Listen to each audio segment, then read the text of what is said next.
para su estudio la puedan después revisar, ¿cierto? Aquí ven todo el pizarrón, ¿cierto? ¿Lo pueden leer? Sí, Súper. Entonces, el menú del día parte con la parte más interesante de esta asignatura, que es eh, justamente el que ustedes me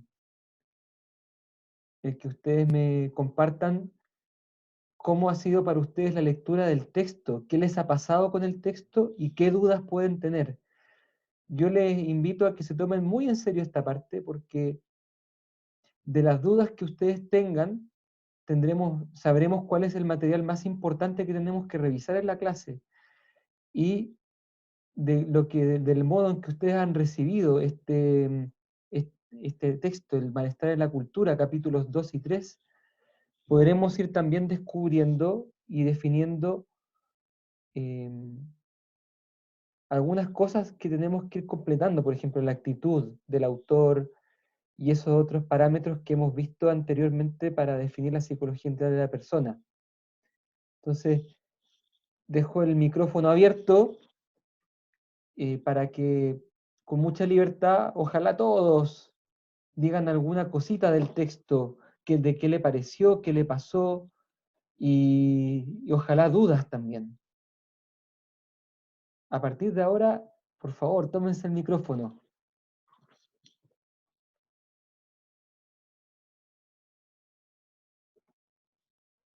profe, a mí me pasa algo con la persona de Fred que no sé si sé yo, pero me causa sensación rata como que dice, no, es que lo que yo digo como que, no sé, como lógico, como que es bien sabido, como me llama la atención que al escribir el texto muchas veces repetía como que si todo lo que estoy haciendo fuera como lo más común de la vida, como que todo el mundo lo debería saber, como no sé, lo encuentro como muy extraño. Ya, a ver si a ver cómo es esto. A ver si podemos dejar esto por acá. Sí, podemos. Y puedo andando aquí algunas cosas. Que esto tiene que ver con la actitud de Freud. Es bien sabido. Una frase que podría caracterizar lo que tú acabas de decir. Gracias, Pablo. ¿Quién más quiere comentar algo? Decir algo de qué le pasó con el texto? ¿Dudas? a mí me pasó, ¿se escucha? Sí, perfecto. Ah, ya, es como, me causa como, es que no sé, en verdad estoy súper como alejada de lo que pasa con el texto, como que me costó entenderlo. Estuve aclarando un poco más con el video de profe Benja, porque me cuesta mucho entender este tipo de textos, Ya. pero me causa como extrañeza el que diga que la felicidad nunca se va a alcanzar como si, como un estado, como que hay momentos de felicidad y después habla de la pasión, como que, o sea, del placer, perdón, como que el placer es una de esas partes de felicidad, como que hay que evitar el dolor para poder ser feliz. Ya. Eso más que nada, Sí, como que sí. me causa extrañeza su modo de pensar. Mira, me, me gusta esta frase. Me causa extrañeza su modo de pensar. Bien, muchas gracias. ¿Quién más quiere aportar con su granito de oro para esta clase?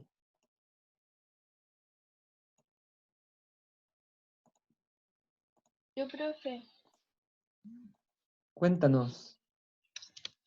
a mí me pareció interesante el texto en el sentido de que Freud recalca mucho como que el ser humano no alcanzaría una felicidad absoluta, siendo que ese es el principio de todo ser humano y como lo hemos visto en varios ramos, es el fin último de la vida humana, entonces ahí se entrelaza un poco con lo que comentó el profe Benjamín, que quizás Freud por su corriente más hedonista, no pudo apreciar, como Aristóteles, la amistad, por ejemplo, o el amor, otro tipo de cosas que no sea solo el placer.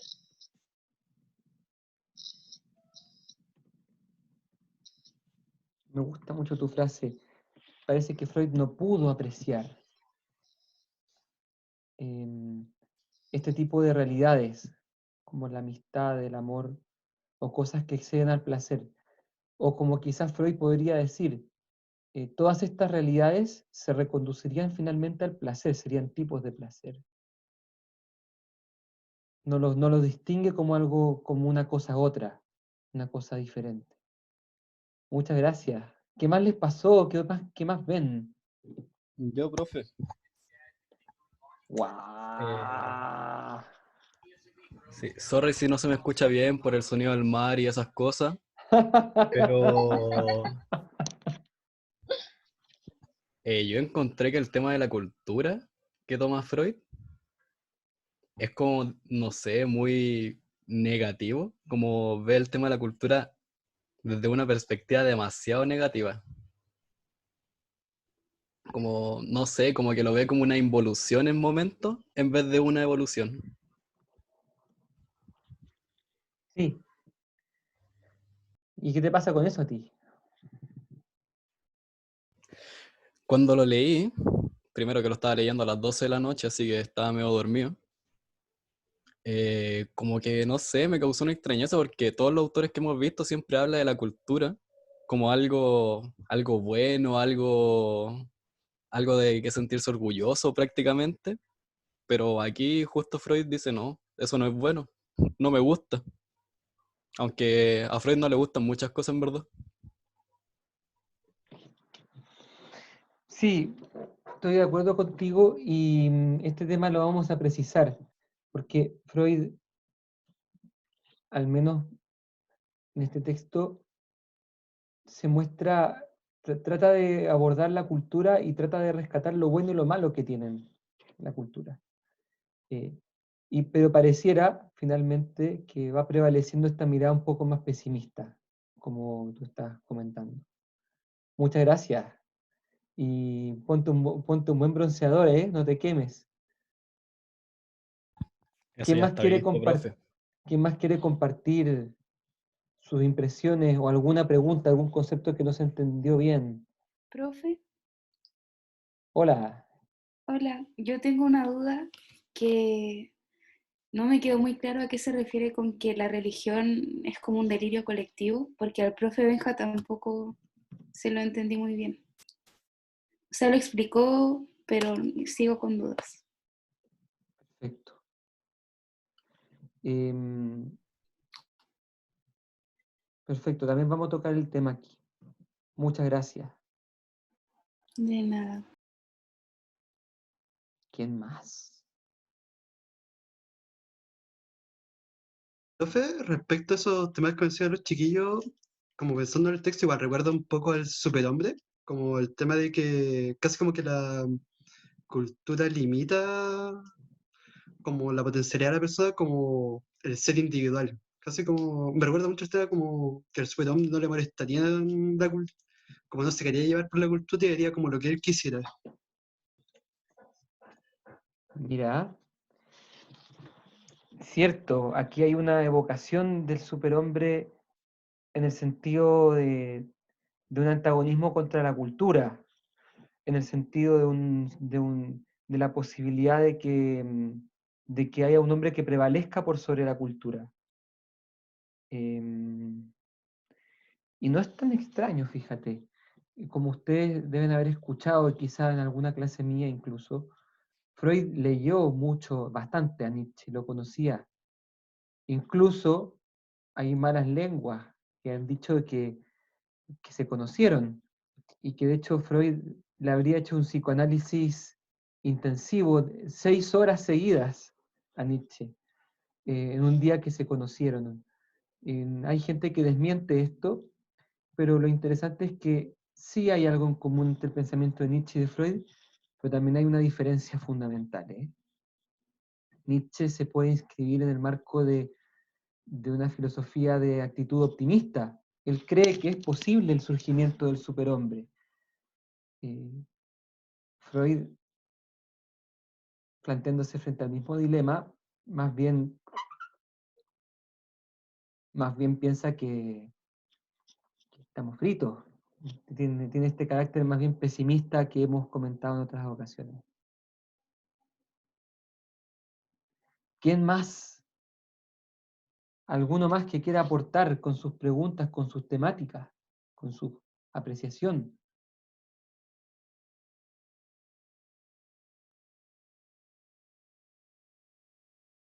A mí en lo personal me hizo mucho sentido el tema como de que se mencionó harto en el texto, como el tema de los contrastes, cómo poder obtener la felicidad si es que no hay ningún contraste como de una emoción negativa. Y eso también me hace mucho sentido en cuanto como a lo que dijo el profe en la cápsula, el profe Benjamín, como lo importante que es como también tener muy presente y prioritario el poder desarrollar, permitir que se desarrollen emociones como entre comillas negativas, porque eso al final es parte también de la efectividad y de la gama de emociones que tiene como el ser humano, como lo complejo que es parte de eso, o sea, en el fondo que tenga como emociones positivas y emociones negativas también. Entonces, no sé, como que concuerdo mucho con eso, a pesar de como de lo radical que sea.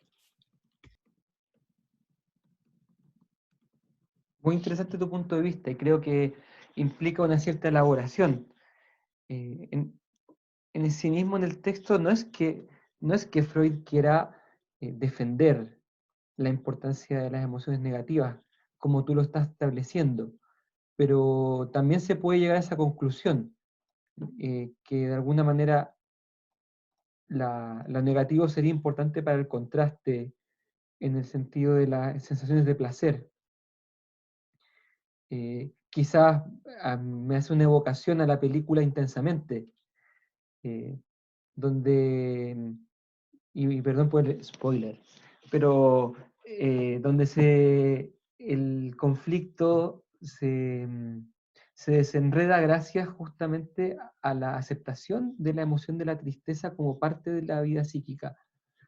Muy interesante, se las recomiendo, bastante buena. Profe, Estimada. lo que pasa es que la Linda quiere hablar, pero no puede con el chat, porque se conectó, pero del teléfono, entonces no la deja hablar. Pero puedo decirlo yo por acá, que me lo está escribiendo Eso, por por WhatsApp. favor por favor dilo por acá. Ya, denme un segundo, pero... Ya, dice algo de que le llama la atención que en el principio de realidad como que establecen que la infelicidad es la que se mantiene. Dice que... Espérame. Que es como que hablan de que la felicidad prácticamente no está siempre en las vidas de las personas, sino que en la infelicidad.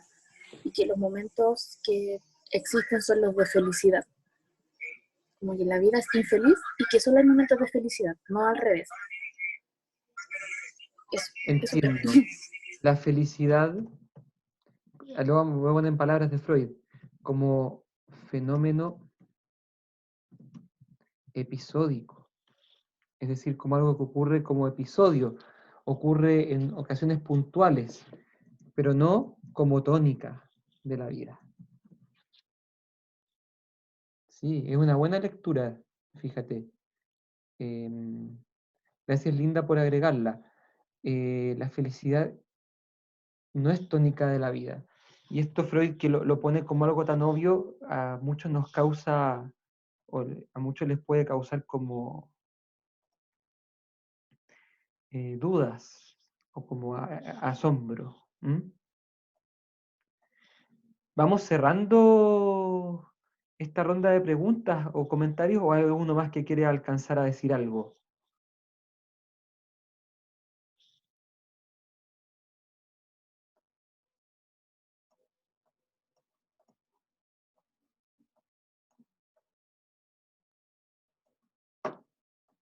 Bien, entonces, se ve bien la pizarra con las dos, con las dos columnas, ¿cierto?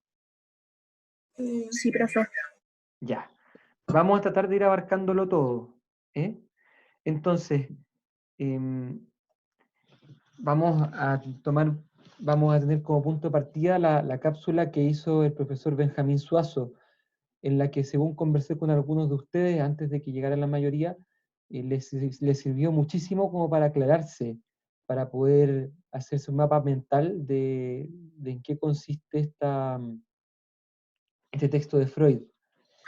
Profe, Sí, una pequeña cosita. Yo me di cuenta que la cápsula habla del capítulo 1 y 2. Y nosotros leímos los textos 2 y 3. sí, Pero así como usted dice, a mí también me sirvió mucho como para aclarar, y como hay que hacer un mapa conceptual después, es como que me basé mucho en eso porque el texto me costó demasiado entenderlo. bien. No sé si está bien, o sea, Sí, como porque gracias. en verdad el texto me costó demasiado como hacer un mapa, porque es como que se enreda mucho para explicar una cosa, da como 1000 vueltas para una cosa. Ya. Entonces, Mira, gracias. Efectivamente es importante hacerse un mapa mental me parece que la cápsula es una excelente organización de lo de Freud. Es cierto que el profesor Benjamín dice que es la que corresponde al capítulo 1 y 2. Ahora, en verdad él se equivocó. Él quería decir 2 y 3. La cápsula la hizo basándose en los mismos capítulos que leyeron ustedes. No crean que hay un error ahí, ¿eh? Él comentó los capítulos 2 y 3. Dicho esto, este texto en muchos sentidos es maravilloso para nosotros. Uno de los principales problemas que tenemos los psicólogos cuando nos vemos enfrentados a la lectura de alguna obra de psicología es que, bueno, y ustedes lo entienden bien porque esto lo hemos conversado con ustedes durante muchos años en la carrera, que no da lo mismo la mirada antropológica del autor a la hora de la elaboración de su teoría y a la hora de poder entenderlo. Me explico de otra manera. Isabeau le está diciendo por el chat que Gabriel debería sacarse los lentes, ¿cierto? Que este alumno que apareció en la playa. A nosotros nos cuesta mucho sacarnos nuestros lentes y según nuestra manera de mirar la realidad es como la interpretamos, la recibimos y después la comunicamos. Por eso es que, ya lo hemos dicho, no da lo mismo cuál es la mirada antropológica del autor. La mayor dificultad a la que nos vemos enfrentados la mayoría de los psicólogos es poder discernir cuál es esa mirada antropológica. Cuando uno lee a uno de estos autores, rara vez uno tiene la oportunidad de conocer sus pensamientos más íntimos acerca de qué es el hombre, qué es la felicidad, cuál es el sentido de la vida. Pues bien, este texto nos permite a nosotros hacer un verdadero psicoanálisis de la antropología de Freud. Este es un texto que nos permite penetrar íntimamente en el modo que tiene Freud de valorar lo humano, la vida, la cultura, el placer, la felicidad. Y en ese sentido, este texto nos ahorra muchos problemas de estar suponiendo. Ya no hay que suponer tanto. Ah, es que Freud es hedonista, es que... No, leamos a Freud. Aquí Freud está diciendo cómo él piensa. Y eso para nosotros significa un tremendo lujo. Aquí, aquí nos vamos a enterar de lo que él piensa sin necesidad de bolas de cristal ni cosas así. ¿Y cuáles son las cosas que nos vamos enterando sobre la manera de mirar a Freud?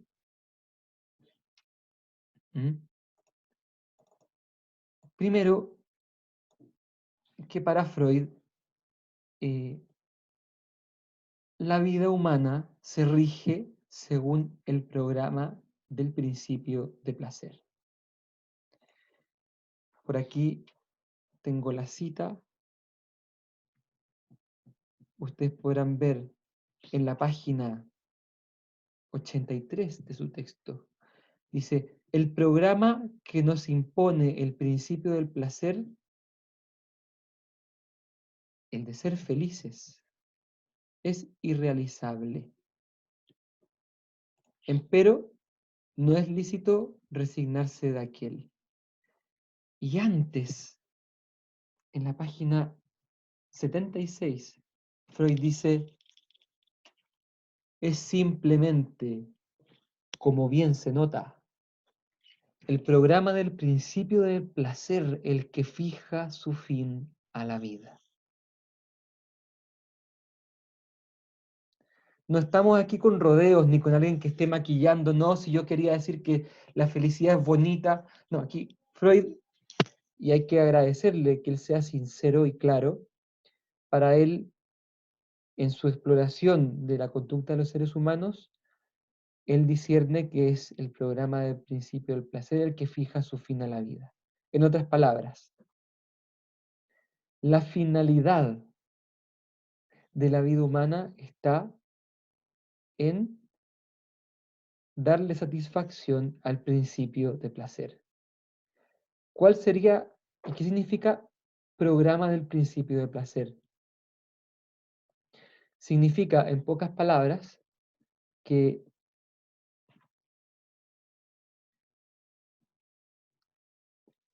todas las actividades, todo lo que hacemos, de una u otra manera se justifica tanto y cuanto nos permitan obtener placer. Por así decir, el placer es el fin y todas las actividades que nosotros hacemos o vivimos serían medios. Por lo tanto, el que tú estés estudiando psicología, el que te guste ver tal serie y no otra, el que estés o no pololeando con tal persona, el que te guste no sé quién, o incluso el que comes, tendría por meta el que tú realices ese programa del principio del placer, porque ese es el que fija el fin a la vida. No hay dudas entonces, Freud se puede enmarcar con mucha facilidad dentro del pensamiento hedonista. Hedonista es un tipo de filosofía moral que propugna que se debe buscar el placer y evitar el dolor, y que eso es lo correcto y lo ético para la vida. Freud sin duda se puede clasificar aquí.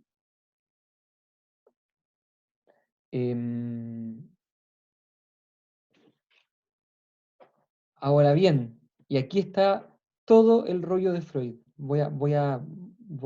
Les voy a mostrar ahora la otra pantalla, ¿eh? Les voy a mostrar la pantalla del texto del PDF.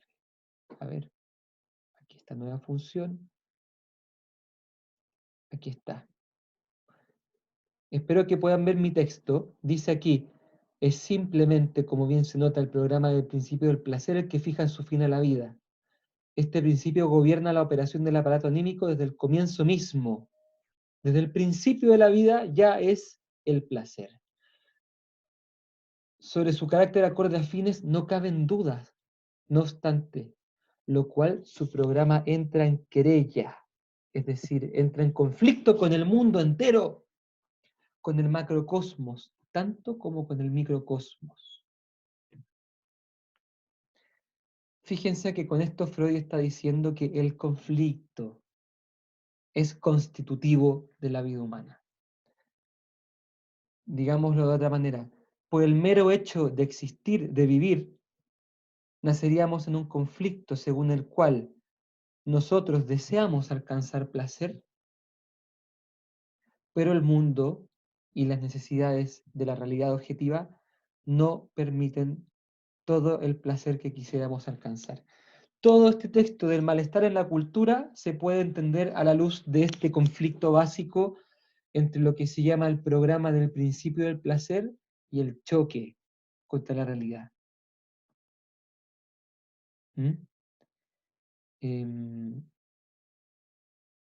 Por eso, y justamente porque para Freud es el placer lo que realmente es finalidad de la vida humana, es que, y nos ponemos los lentes, ¿eh?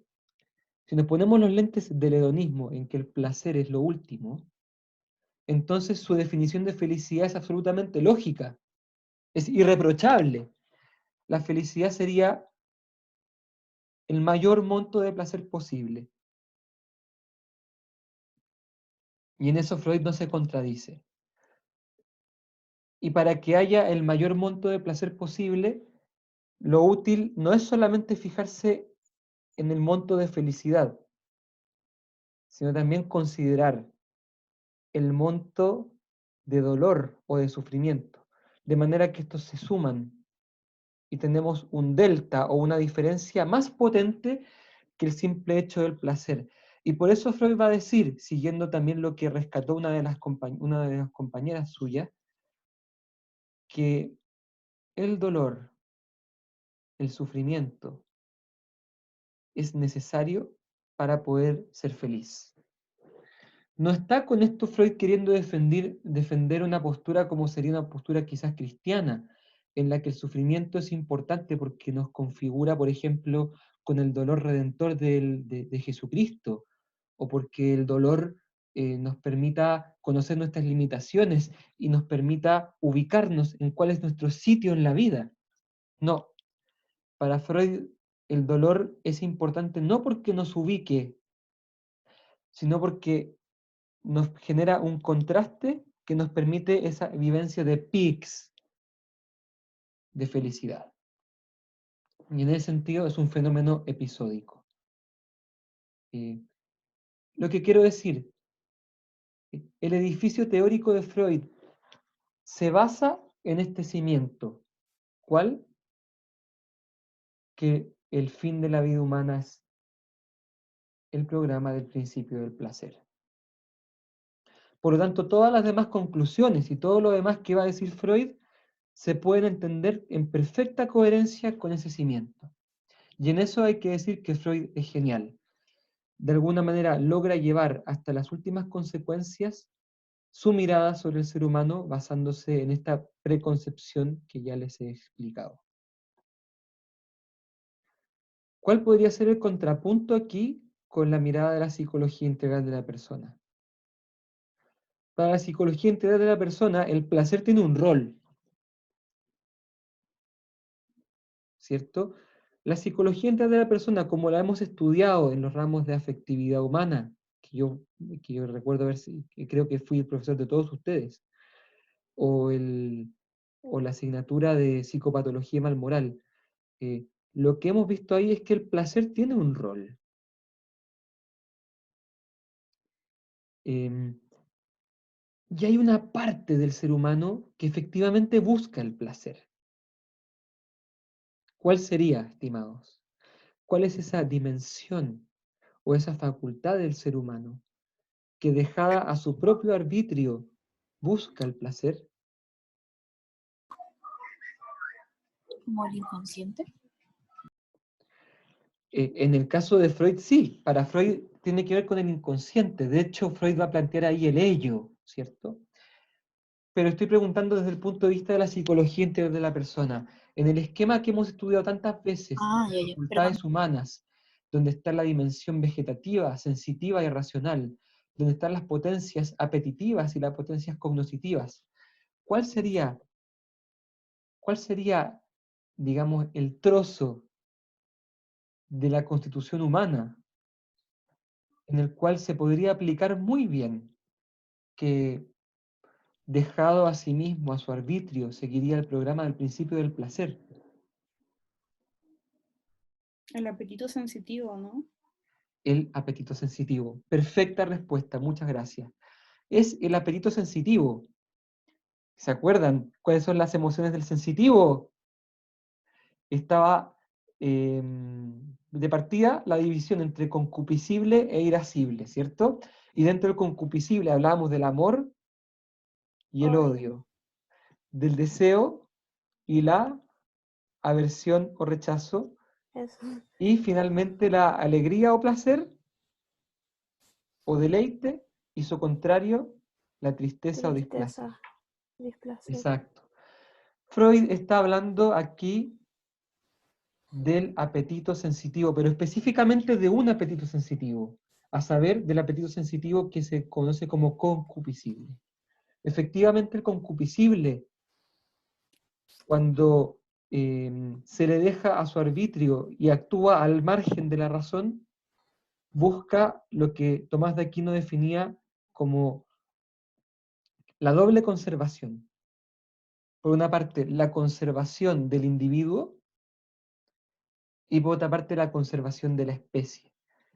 Y de ahí que Tomás de Aquino asigna a la conservación del individuo, asigna, por ejemplo, el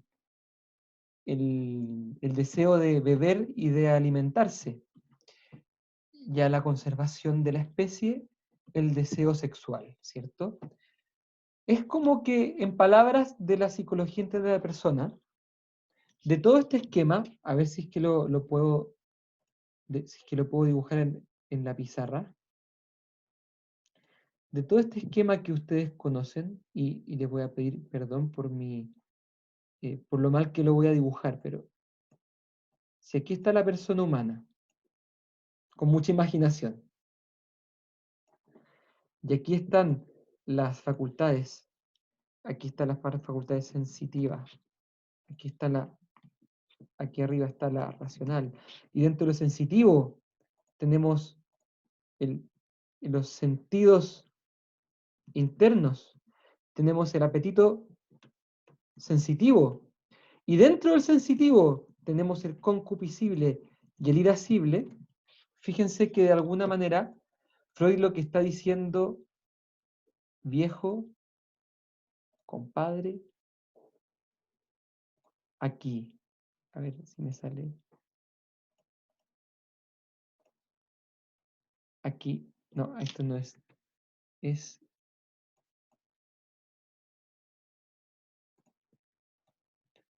aquí. Uy, está demasiado ancho. Ahora sí, acá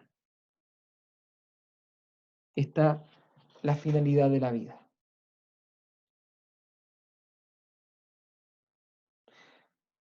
A ver si me logro explicar de nuevo, ahora que está listo el dibujo. Lo que para Freud es central, es decir, el principio del placer como finalidad de la vida humana, en la psicología de la persona lo encontramos como la tendencia del apetito concupiscible, que sería una pequeña parte de la vida humana y no la más importante tampoco.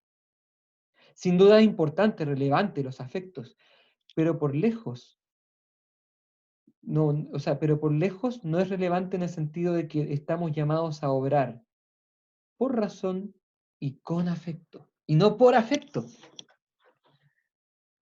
¿Se entiende el contrapunto?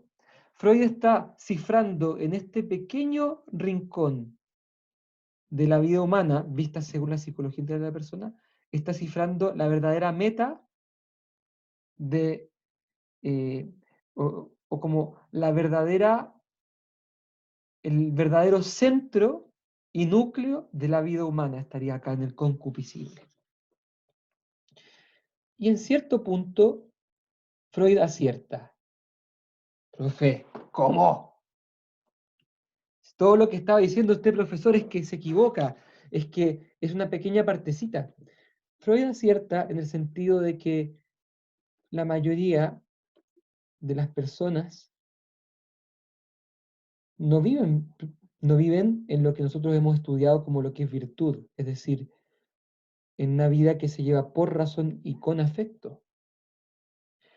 En efecto, la mayoría de las personas que nosotros conocemos, e incluso puede ser que nosotros mismos, más bien vivamos, como hemos dicho, como vive el incontinente, que vivimos por emoción y contra la razón. Y en ese sentido,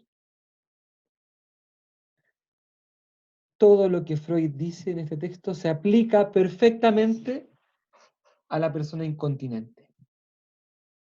¿Me explico bien? En el incontinente se cumple que el programa de su vida es el programa del principio del placer. Y Freud muy astutamente o muy agudamente, ¿qué es lo que ve en la sociedad? Que la mayor cantidad de las personas viven su vida rigiéndose por este principio. Nada distinto de lo que ya vio Aristóteles. El sabio griego fue capaz de discernir que la mayoría de los seres humanos viven dejándose llevar por el programa del principio del placer. Él lo llamó de otra manera. Cuando Aristóteles se refiere a esto, habla de los géneros de vida y nos cuenta que hay 3 géneros de vida: los que viven según el placer, que dice que son la mayoría, pero Aristóteles no dice que por eso seamos los seres humanos así, pero dice que la mayoría vive según eso: los que viven para las obras y los que viven para la contemplación y la amistad. Esos eran los géneros de vida de Aristóteles. Freud no está diciendo nada distinto a Aristóteles cuando dice que la mayoría vive para esto, para el placer. Lo que pasa es que Aristóteles, al ver esta realidad, lo que él dice, el ser humano en realidad es este, y esta es como una especie de degeneración del ser humano. Freud, por su materialismo, y específicamente por su manera de materialismo ateo para mirar al ser humano, en vez de concluir con Aristóteles, que si bien la mayoría vive así, el ser humano está hecho para esto, lo que Freud concluye con pesimismo y con materialismo es que el ser humano nunca va a alcanzar esto. Estas son ilusiones y fantasías y en realidad todos vivimos para esto. Y en ese sentido Freud es genial, porque Freud sabe encontrar aquello que también encontró Aristóteles, solo que lo interpreta con sus lentes. Y por lo tanto, lo que dice Freud se aplica, lamentablemente, se aplica en muchos seres humanos. Si es que Freud tiene la razón y Aristóteles en la mayoría. Y en ese sentido no es nada de loco. Nada de loco. ¿Me explico? O sea, en el fondo, vamos rescatando. Vamos rescatando que Freud supo mirar algo, y aunque lo interpreta con otros lentes, pero supo mirarlo. Y en cierto nivel, muchos viven según ese programa. ¿Mm? Perdón, ¿ustedes vieron cuando yo hice el dibujo de la pizarra o no la vieron? Sí lo vieron, ya. Volvamos una vez más al texto a ver qué nos puede decir. Fíjense, lo que Freud dice se aplica perfectamente a las personas promedio, ¿cierto? Viven según el principio del placer, viven según lo que los comerciales dicen que, y el consumismo les dice que es mejor y más grande y más placentero, viven la felicidad como fenómenos episódicos. ¿Qué dice Coca-Cola? Destapa la felicidad, te dice. Y cuando uno se imagina ser feliz, todos se imaginan, o casi todos, echado de guatita al sol en una playa como la que nos mostró nuestro compañero. No es casualidad, Gabriel, no es casualidad que nos hayas mostrado esta playa hermosa, ¿cierto?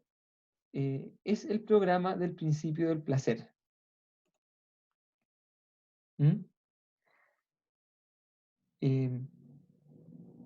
Ya he explicado el principio del placer, su relevancia en la obra de Freud, y cuál es su lugar, cuál sería el lugar del principio del placer en la psicología integral de la persona. Vamos tomando ahora el tema central en Freud, que es que este principio del placer, o como decíamos la psicología integral de la persona, este deseo de autoconservación y de conservación de la especie, encuentra un choque con la realidad. Efectivamente, en la realidad se nos impone como imposible la satisfacción de todas las pulsiones. Y en eso Freud acierta. No es ninguna novedad lo que él dice, que es imposible que podamos satisfacer toda nuestra pulsionalidad y toda nuestra posibilidad de placer. Es imposible. Y por lo tanto la felicidad para Freud es una quimera, es una ficción. Van a leer en el texto de la próxima clase, que se llama Análisis Terminable e Interminable, una frase de Freud que va en la misma línea de esto. No solo la felicidad es una ficción para Freud, también la normalidad. En última instancia para Freud, así como nadie puede ser verdaderamente feliz, sino a ratos y a medias, porque siempre con alguna resignación, siempre entregando algo al principio de realidad, tampoco hay persona normal. Todos siempre en algún grado tenemos algo de neurótico, tenemos algo de infeliz, utilizamos o echamos a mano algo de nuestros mecanismos de tristeza, y entonces tampoco hay normalidad psíquica. Seguimos aquí con la lectura. Siguiente página, 77. ¿No es asombroso entonces que bajo la presión de estas posibilidades de sufrimiento, los seres humanos suelan atemperar o disminuir sus exigencias de dicha, tal como el propio principio de placer se transformó bajo el influjo del mundo exterior en el principio de realidad más modesto? Detengámonos en esta frase. ¿Qué es el principio de realidad entonces? Vendría a ser una transformación efectuada en el principio del placer. El principio del placer que lo quiere todo, que no se quiere comer un Big Mac, lo quiere ahora, ya, y quiere 2 y 3. Como reviso mis bolsillos, veo mi billetera y veo que me alcanza para 1, entonces empiezo como a conformarme y digo, bueno, igual su Big Mac está bien, ¿cierto? Uno disminuye sus expectativas para lograr ser feliz como esto es lo que hay, ¿cierto? Esa nueva manera, ese nuevo principio según el cual lo que vamos a buscar no es la satisfacción plena del placer, sino parcial, arreglada, disminuida, cercenada. Ese principio es el principio de realidad y justamente se forma en este choque entre los deseos múltiples que uno tiene y la realidad dura que te va diciendo no puedes, no se debe, si lo haces te van a linchar, como le ha pasado a algunas personas ahora que andan paseando sin mascarilla y la gente los graba y los funa, ¿cierto? No puedes. Yo sé que tú quieres, pero en arreglo a la cultura no puedes. Bueno, fíjense que no es otra cosa que la cuarentena que estamos viviendo. ¿Qué dice el principio de placer? Sigamos haciendo vida normal, salgamos, aprovechemos que Santiago es una taza de leche, comamos rico, juntémonos los amigos y los viernes hagamos carretes. De toque de queda a toque de queda, pasémosla bien. ¿Qué dice el principio de realidad? Nos estamos muriendo por coronavirus y tenemos que proteger a los ancianos. De este choque, nosotros vamos moderando nuestro principio de placer hasta que se transforma en principio de realidad. Y ahora nosotros estamos dispuestos, e incluso deseamos el confort y el calorcito de nuestro departamento, de nuestra casa. Y nos conformamos con que al menos acá la podamos pasar lo mejor posible jugando algún juego de mesa, viendo Netflix o comiendo alguna cosa preparada aquí en la casa. ¿Cómo vamos hasta acá? Comentarios, consultas. Estamos llegando al final de esta primera parte. Comentarios recibo en el chat. También comentarios de audio. Dejo el micrófono abierto.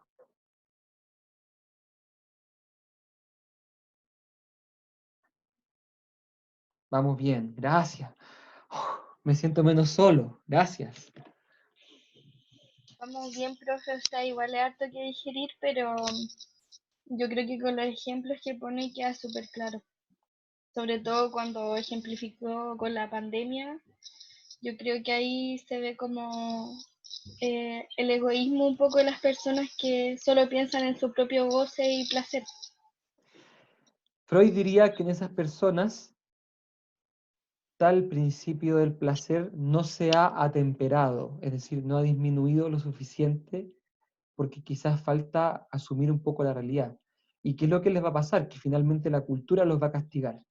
Les van a poner un parte, los van a funar y ellos van a tener que ir reculando e ir adaptándose a una exigencia cultural. Y por eso Freud plantea que al final hay una gran infelicidad, como vamos a ver en el capítulo 3 de este texto. Hacemos una pausa, 15 minutos, siendo las 4:32. A las 4:47 nos volvemos a encontrar en este mismo canal. Yo no lo voy a cortar, vamos a seguir funcionando con él, de manera que sea más fácil reanudar después la clase. 15 minutos. para su principio de placer.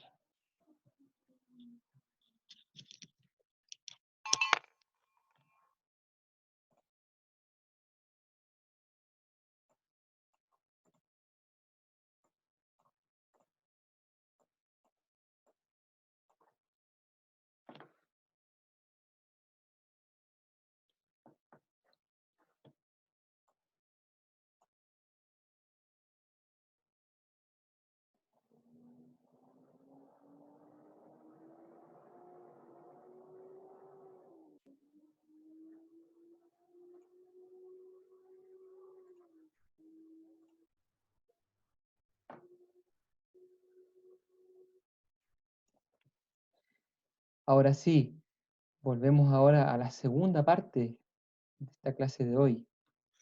Como yo les dije en el mensaje de Finis, a partir de hoy y hacia adelante, y imitando lo que hace la sección 1, vamos a dejar unos minutos al final de la clase para que ustedes hagan un mapa conceptual, donde puedan cada uno organizar las ideas en torno al texto y a las cosas vistas en clase.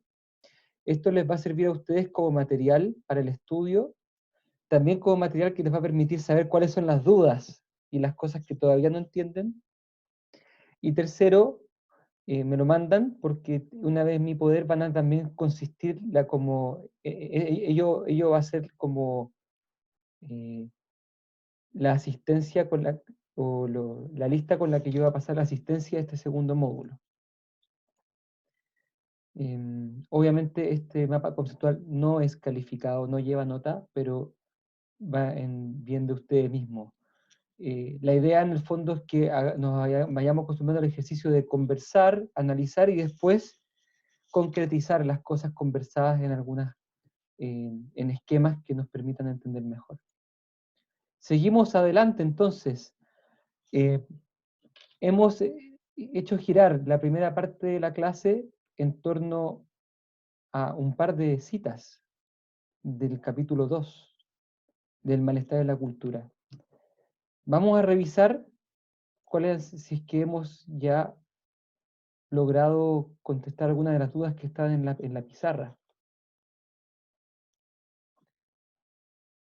Bueno, se nombró en varios casos esto de la actitud de Freud, que es bien sabido, como que todos saben, y en realidad eso da por obvio muchas cosas que en realidad no son tan obvias. ¿De acuerdo? Me causa extrañeza su modo de pensar, seguramente porque él tiene lentes distintos de los tuyos. No puede apreciar la amistad o el amor, como decía mi colega, el profesor Suazo, efectivamente, porque al final todo es reconducido al placer. En realidad la amistad para Freud sería algo sospechoso, ¿cierto? Son tan amigos, ¿es cierto? Como cuando uno podría decir que todos tomamos la actitud de Freud cuando vemos que algunos son tan amigos, ¿cierto? Vemos que un compañero está demasiado amigo de una niña y dice, no, eso somos muy buenos amigos, y nos juntamos harto, ¿cierto? Somos tan buenos amigos, nos queremos tanto porque somos amigos. Entonces uno al tiro empieza a ponerse un poco los lentes de Freud y dice,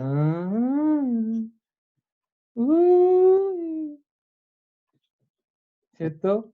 Y porque como que uno no concibe que un hombre y una mujer que están solteros y que se ven harto como que no se gusten, ¿cierto? Y ahí uno podría decir que uno se vuelve un poco freudiano, no hay amistad, sino que hay interés, ¿cierto? Y no deja de ser cierto también que muchos de los seres humanos viven la amistad como una amistad que hemos visto, amistad de interés o amistad concupiscible. No es raro que muchas veces nosotros conozcamos que cuando las cosas andan bien estamos llenos de amigos y cuando las cosas andan mal se van los amigos y van quedando pocos o no queda ninguno. Eso es prueba de que esas amistades eran de interés, ¿cierto?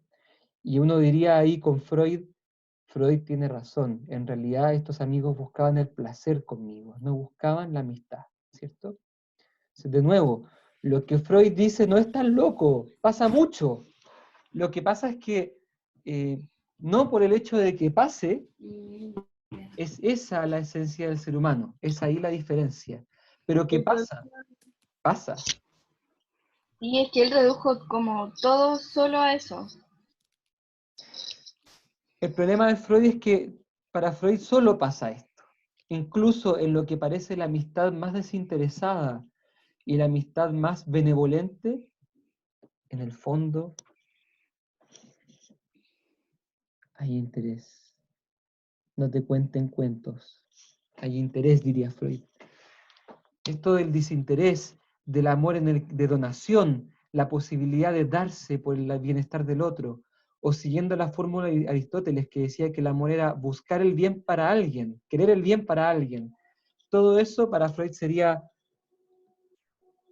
¿seguro? ¿Seguro? Sospecha. Por eso es que Freud le llaman el maestro de la sospecha, porque en todas las cosas que aparentemente son puras y buenas, él sospecha y ve interés. Y un interés en el caso de Freud sexual. La cultura como algo negativo, ahora vamos a hablar de eso. La religión como delirio colectivo, vamos a hablar de eso. Y quizás al tiro. Uno de los autores filosóficos favoritos de Freud, que él, uno de los cuales él veneró, en el sentido de que lo leyó, lo estudió mucho, es nada menos que Feuerbach. Se escribe Feuerbach, ¿cierto? Lo vamos a dejar escrito en el chat. A ver, chat. Vamos, chat, aparece. Aquí está. Feuerbach, que es justamente el padre del materialismo ateo. Para Feuerbach, la religión es una especie de escape, de falsa mitología que es como una especie de consuelo para tontos. En realidad, los más valientes y los más inteligentes deberían desengañarse de la religión y más bien volcar su interés sobre lo que sí sabemos que es lo materialista, la materia y las cosas del mundo. Feuerbach es el padre del materialismo ateo y de un ateísmo que no es simplemente no creo que Dios exista, sino que es más radical. La religión es algo malo.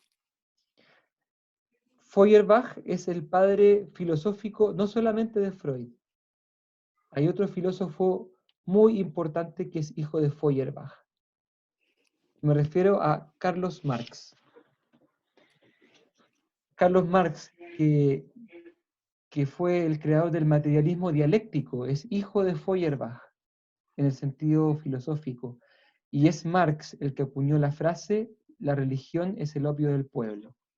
Estamos aquí frente a tres pensadores, Feuerbach, Marx y Freud, que desconfían de todo el fenómeno religioso y para ellos es una especie de superstición que debería irse aboliendo y en ella no ven ningún tipo de validez. De manera que lo único que realmente sería serio e inteligente es abandonar todo consuelo religioso por ser una especie de consuelo falso. Y en ese sentido es que lo califica como delirio. ¿Qué es un delirio? Un delirio es la percepción imaginaria de objetos que no están, como cuando alguien dice ver un elefante rosado, o como cuando alguien dice escuchar voces. La religión sería un delirio, sería una especie de percepción falsa e imaginaria, colectiva, porque la compartirían muchos. Y nada más que eso, solamente un delirio colectivo y por lo tanto falsa. Había una pregunta, perdón. Ya no la hay.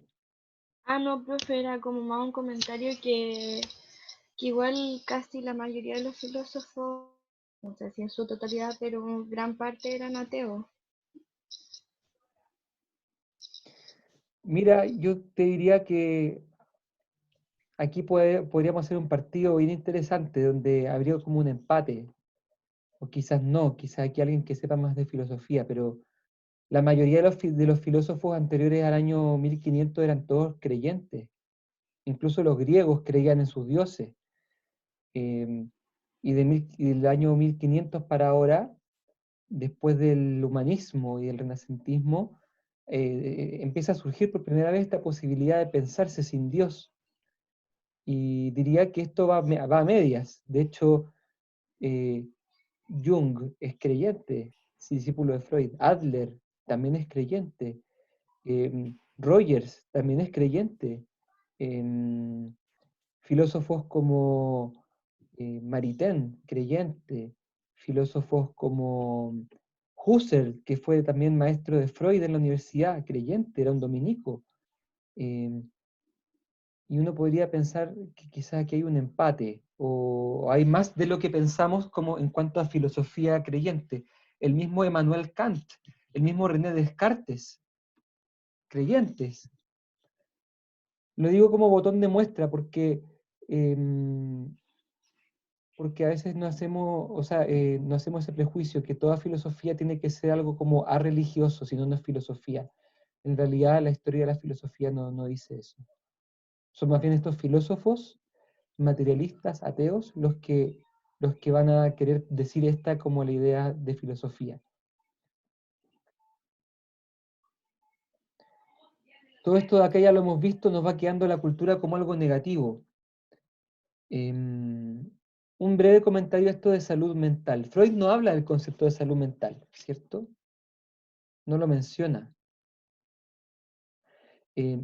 Pero podríamos pensar que si para él la felicidad es un estado episódico e ideal, pero en el fondo imposible de alcanzar y de realizar, la salud mental para Freud vendría a ser como cierto compromiso, en el cual la persona resigna parte de su deseo de felicidad para aceptar en parte las imposiciones de la cultura. Salud mental sería una especie de equilibrio entre principio de placer y principio de realidad. Y salud mental no se identifica con felicidad ni con normalidad, sino que es llegar al mejor equilibrio posible entre placer y deber, podríamos decir. Lo que, como iremos viendo también, Freud se lo pregunta, ¿será posible? Freud es bien pesimista, en este texto más que nunca se ve el pesimismo de Freud. Nos damos cuenta que ni la felicidad se puede alcanzar y lo que llamamos salud mental, que es este equilibrio, incluso es dudoso de alcanzar. Incluso Freud no sabe si se podrá alcanzar. ¿Okay? Vamos a la cultura como algo negativo y con eso entramos al capítulo 2. Vamos a ver el texto subrayado. Vamos a saltar muchas páginas.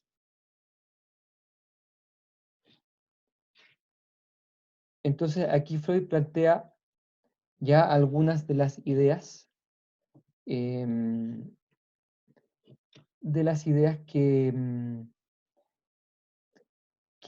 le llaman la atención. Freud dice que en su época, y quizás también en la nuestra, hay muchas personas que ven la cultura como algo malo. Pensemos, por ejemplo, en la gente que renunciando a todo se va a vivir a una casita como ermitaño. La gente que trata de vivir reciclando todas las cosas y que dice que la cultura, incluso dice la cultura está matando al mundo, el ser humano está contaminándolo todo, tenemos que ir como volviendo a las cosas de cartón, a las cosas reciclables, tenemos que ir... Todo eso son como rebeliones contra la cultura que nos dice plástico, eficiencia, autos, emisiones. Hay gente que está optando como Greta Thunberg, ¿cierto? Por decir, andar en avión es malo.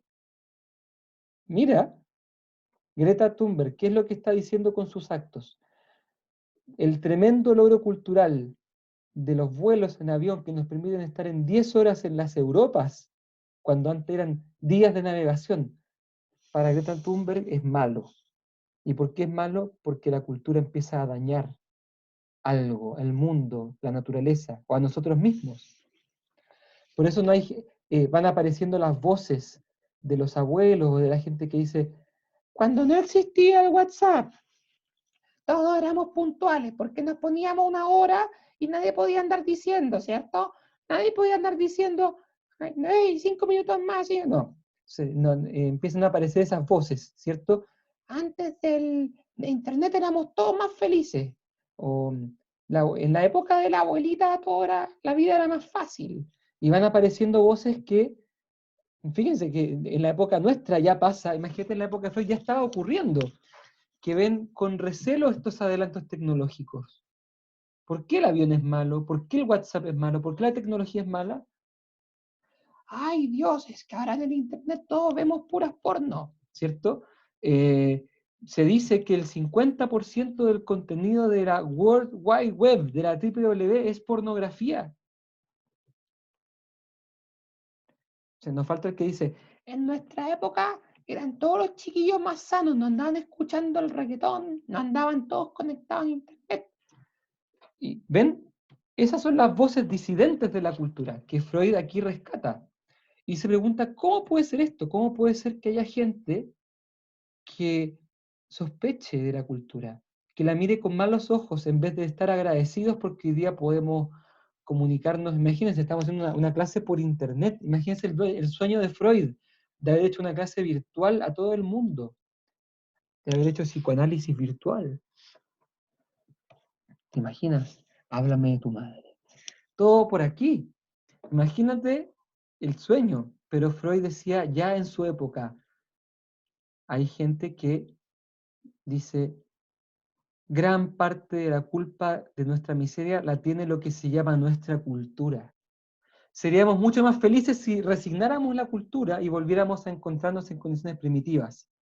Como la gente que dice, ah, qué ganas de ser como esos indiecitos que no tienen idea de WhatsApp y todo, y lo único que hacen es su vida y se preocupan de poco, ¿cierto? Como una especie como de mirada paradisíaca del salvaje, la idea del salvaje feliz.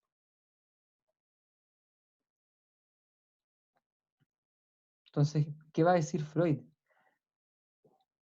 Que el psicoanálisis amenaza con enterrar la felicidad del hombre culto, porque ha descubierto que el ser humano se vuelve neurótico, porque no puede soportar la medida de la frustración que la sociedad le impone.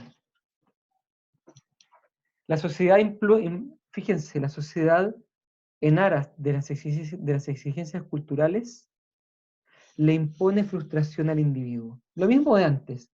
La realidad impone un límite al goce, al placer.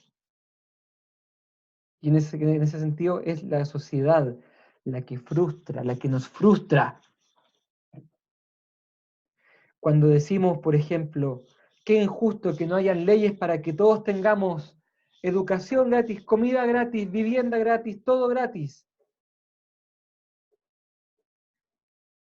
Entonces, ¿a quién le echamos la culpa? Al gobierno de turno o al gobierno de derecha.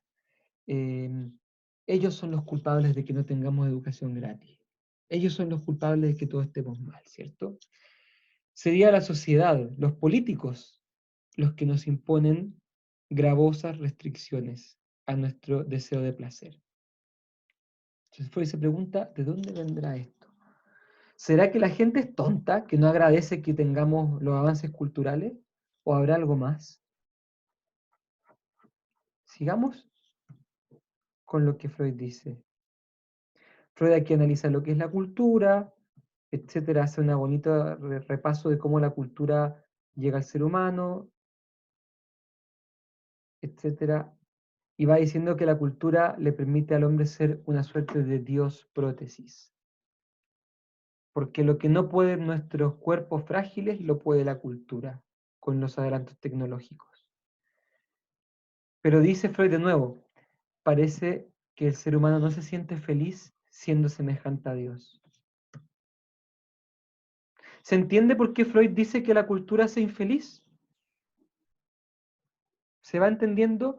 No es que los avances tecnológicos sean malos, sino que en cierto modo la cultura es la que nos impide desarrollar plenamente el programa del principio del placer, y por eso sería mala.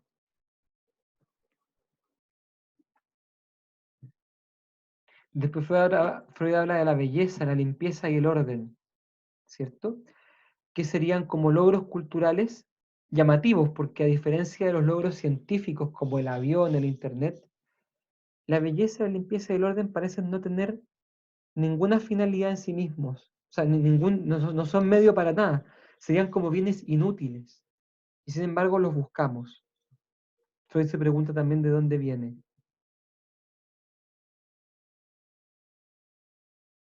Y seguimos aquí con la convivencia. Y aquí va Freud a la definición de cultura. La esencia de la cultura consiste en que los miembros de la comunidad se limitan en sus posibilidades de satisfacción, en tanto que el individuo, antes de la cultura, no conocía tal limitación.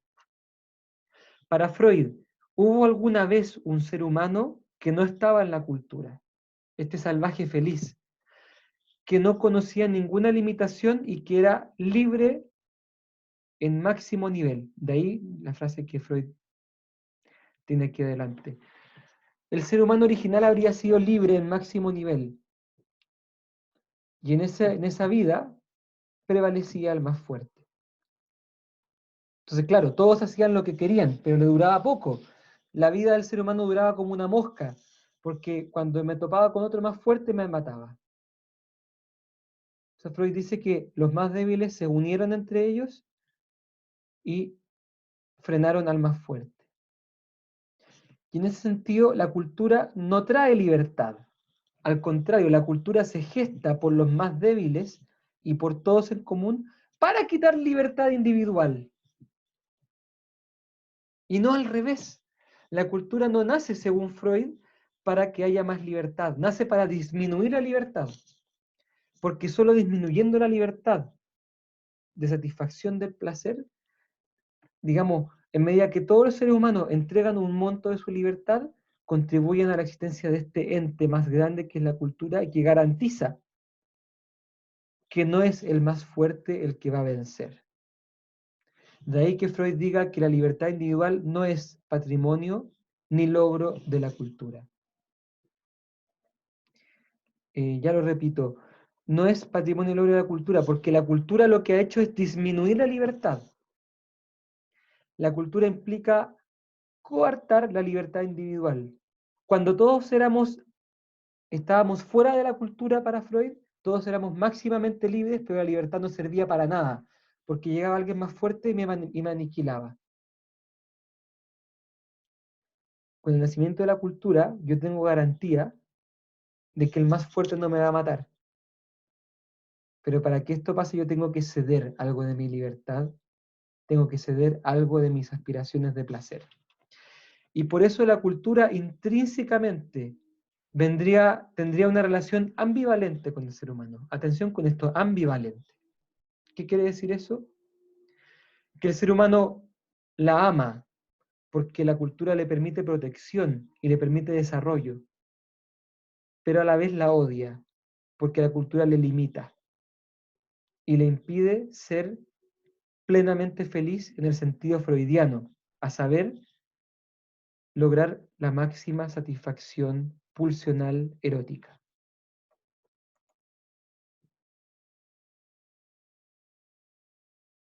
De ahí que Freud diga, lo que en la comunidad humana se agita como esfuerzo libertario,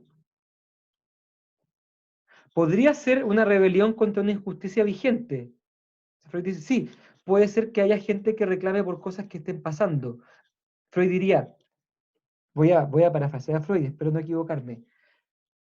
Puede ser que todo lo que pasó a partir del 18 de octubre sea una rebelión justa contra un régimen injusto.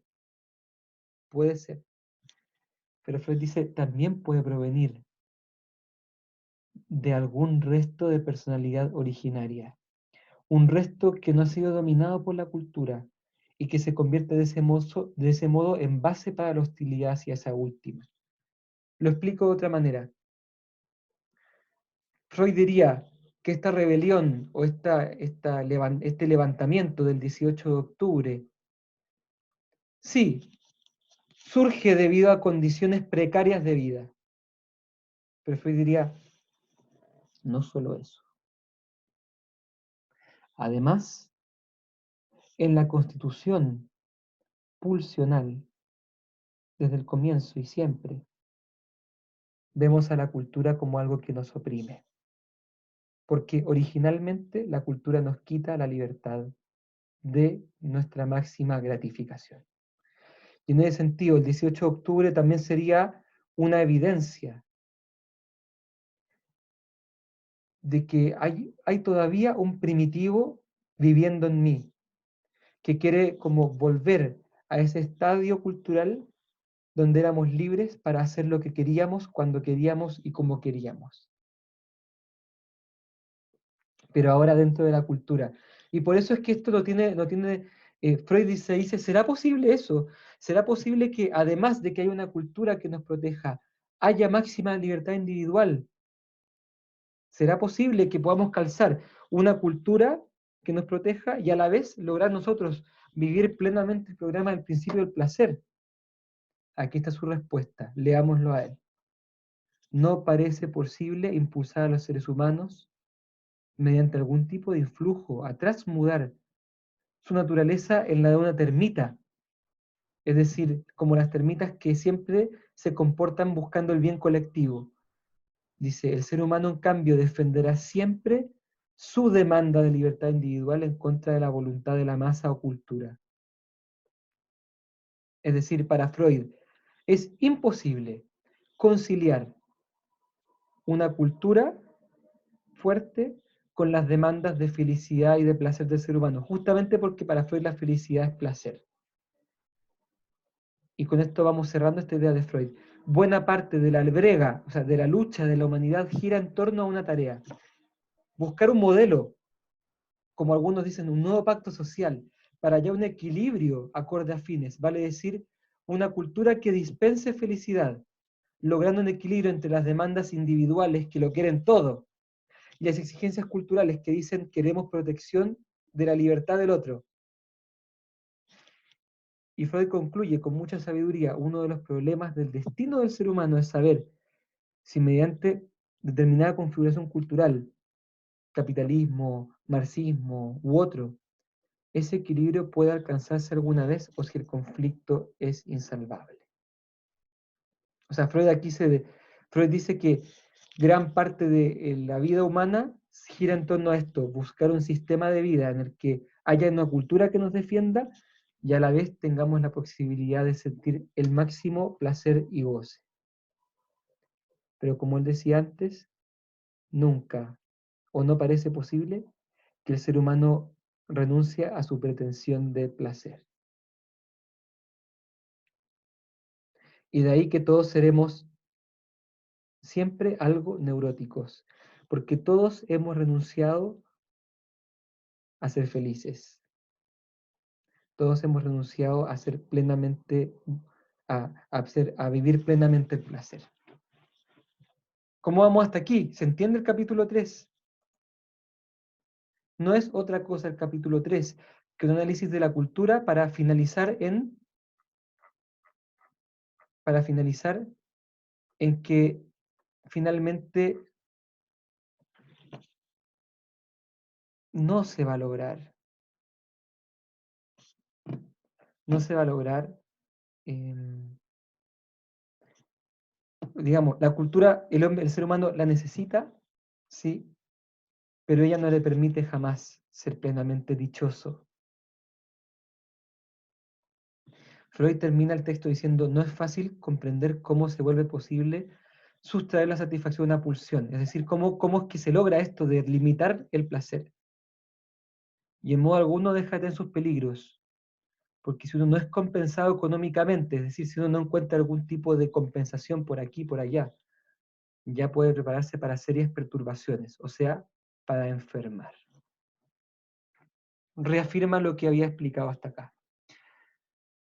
Vamos a echar una mirada al esquema de la psicología integral de la persona, porque esto nos va a seguir dando luz.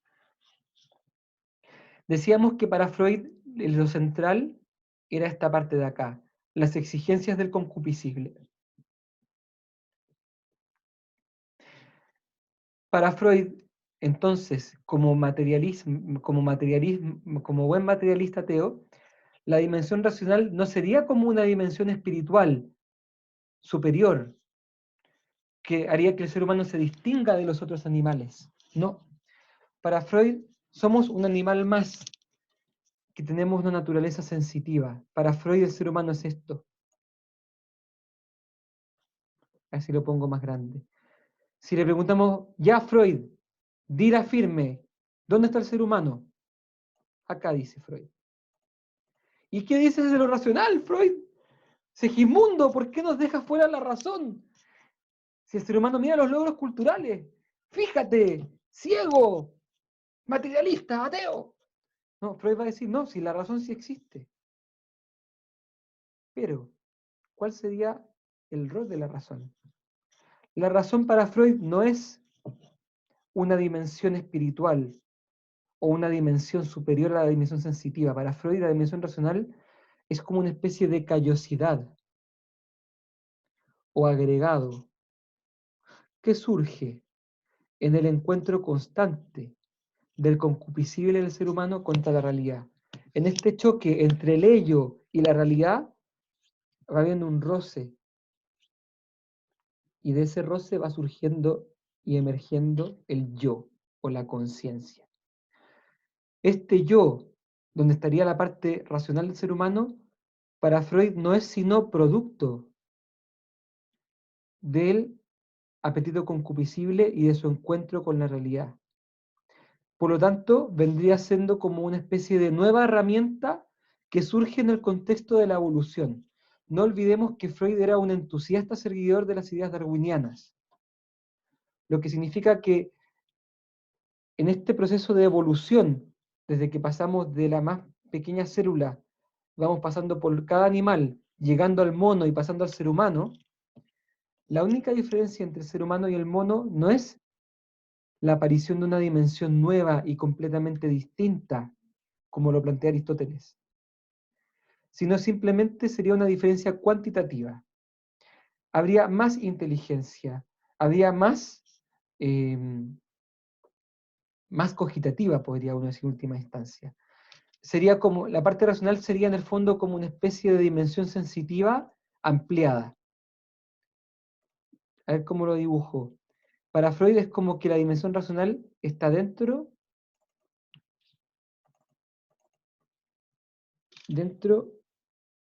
a ver si puedo llegar ahí. No, aquí estoy. Para Freud la dimensión racional entra entre paréntesis porque sería como un subproducto de la dimensión sensitiva. Y con eso Freud está muy cerca de la mayoría de los pensadores modernos y los pensadores ateos.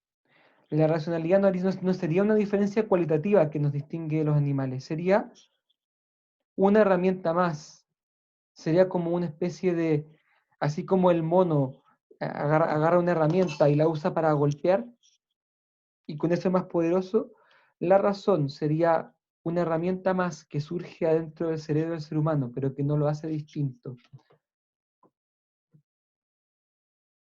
¿Cómo lo podemos decir en pocas palabras? La dimensión racional no existe para Freud. Hay una mezcla, de manera que la dimensión sensitiva es lo verdadero, y la dimensión racional es como una especie de callosidad que le sale, pero que no es lo propiamente humano. ¿Me logro explicar? Sí, se entiende. Por eso, Profe, ay, perdón. una cosa más antes de darte la palabra, Magdalena. Por eso es que para Freud todas las cosas de la dimensión racional, a saber, la contemplación, la inteligencia que lleva al gozo, la libertad y la voluntad, son ilusión, no son sino subproductos de la dimensión sensitiva. Magdalena. Lo que pasa es que me confundí un poco con el tema de como que el hombre no puede llegar a ser feliz, ¿ya? Por lo que entendí, por el hecho de que como es imposible que alcance la plena felicidad, pero de cierta manera Freud está atribuyendo eso más que nada a la cultura, porque está coartando como esta como goce pleno del placer. Uno podría decir que hay dos explicaciones. La que da Freud, es que la cultura limita de una manera imposible de superar, limita la posibilidad de placer del ser humano. Pero desde el punto de vista de la psicología integral de la persona o de una antropología más completa, para Freud el ser humano no puede ser feliz porque Freud atribuye la felicidad a la satisfacción del concupiscible. Claro. Y en realidad, en nuestro esquema, en el esquema de la psicología integral de la persona, la felicidad no pasa por la satisfacción del concupiscible, sino más bien pasa por una vida llevada por la razón y orientada hacia el goce de la contemplación y de las buenas elecciones, como muy bien explicó el profesor Suazo.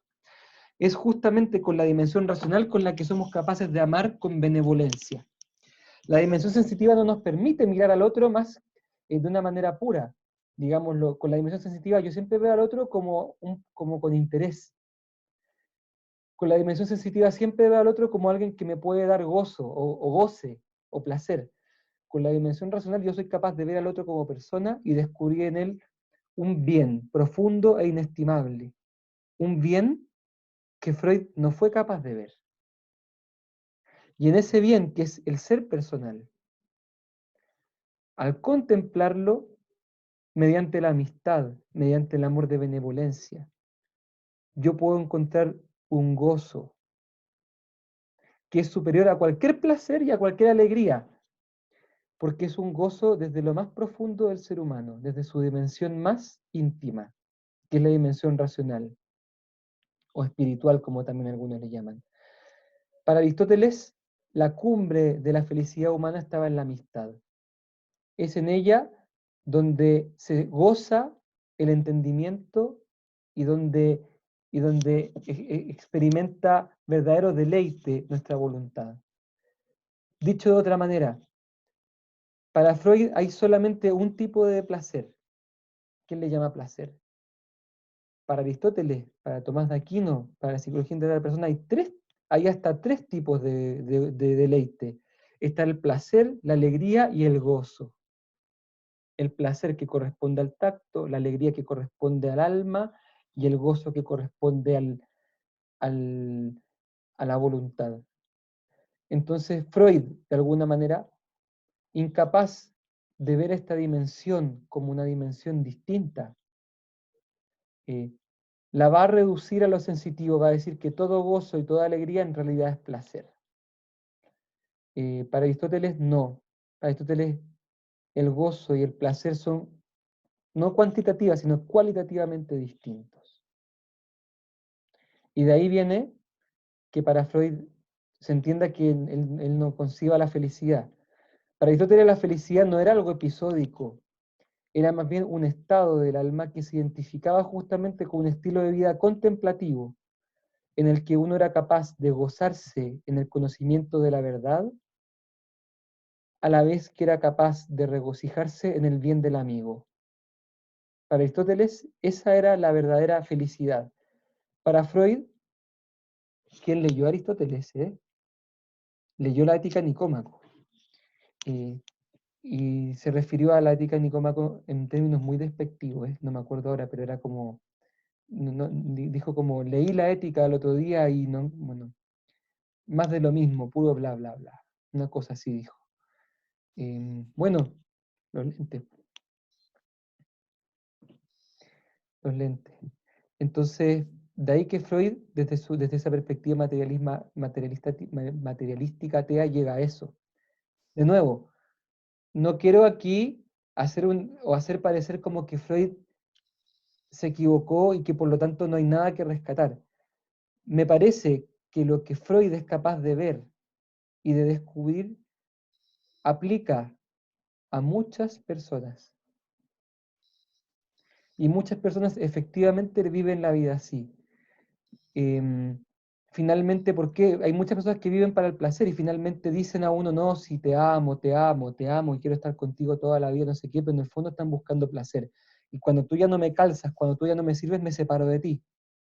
¿Cierto? En el fondo, cuando el amor de concupiscencia se acaba, el amor de benevolencia no sigue. Y muchos viven así como Freud dice, por lo tanto uno podría decir en pocas palabras, Hay que leer y entender el psicoanálisis de Freud para poder entender cómo viven muchos de los pacientes que vamos a recibir y muchos de los seres humanos que vamos a conocer. Incluso quizás yo o tú. Pero no para poder conocer cuál es el verdadero ser humano y la verdadera potencialidad del ser personal, ¿cierto? Que es mucho más que vivir para el placer. Hay una pregunta del chat, de acuerdo al menú que mencioné en la pantalla, ¿cuáles son los caminos para llegar a la felicidad? No lo vimos ahora en clase, ¿cierto? No lo alcanzamos a hablar. Pero Freud decía, son dos, ya que la felicidad se identifica con placer, hay dos caminos principales. Uno, buscar el placer, y dos, evitar el dolor. Dentro de la búsqueda del placer está el amor de pareja, están las drogas, las sustancias, están las distracciones. Y había otra más que se me fue, pero está en el texto, ¿eh? Y dentro de los caminos para evitar el dolor está morir al deseo, resignarse, irse a un convento, irse como ermitaño, resignar el principio de placer, diciendo que eso traía menos dolor, pero permitía menos placer, así que tampoco llegaba. El análisis final de Freud es que todos los caminos propuestos para llegar a la felicidad, ninguno llega. Esa es la conclusión de Freud. ¿Por qué? Como preguntaba la compañera, para Freud, por culpa de la cultura y de la constitución del ser humano. Para la psicología integral de la persona, porque Freud no fue capaz de ver una felicidad más alta que la satisfacción de las pulsiones. Fernanda Figueroa pregunta, los tres tipos de placer, tres tipos de deleite que hablamos de la afectividad humana. Desde el más abajo al más arriba, el placer, que es el del tacto, la alegría, que es el del concupiscible, y que un poco se confunden, ¿cierto? Y el gozo, que es de la voluntad. Dudas, consultas y preguntas, porque ya estamos a 2 minutos de que cerremos para que usted vaya y haga su cuadro, su resumen mapa conceptual, que me va a enviar 10 para las 6, o siquiera a las 6. Que es un regalo para ti, para que tú puedas tratar de poner en pocas palabras y en una mirada todo lo que hemos conversado y lo que no puedas ir lo puedas ir completando. No es que yo tenga una inclinación sádica, como diría Freud, que quiero verlos sufrir, porque me siento envidioso de ustedes que no llevan la pesada carga de una familia. No, no. ¿O sí?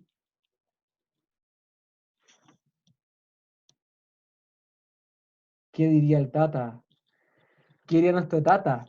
¿Qué piensan ustedes? Estoy envidioso de que no tengo de que a diferencia de ustedes, estoy envidioso porque ustedes gozan de una vida sin privilegios, perdón, sin cargas, sin tener que levantarse a las 3 de la mañana a hacer dormir a la guagua.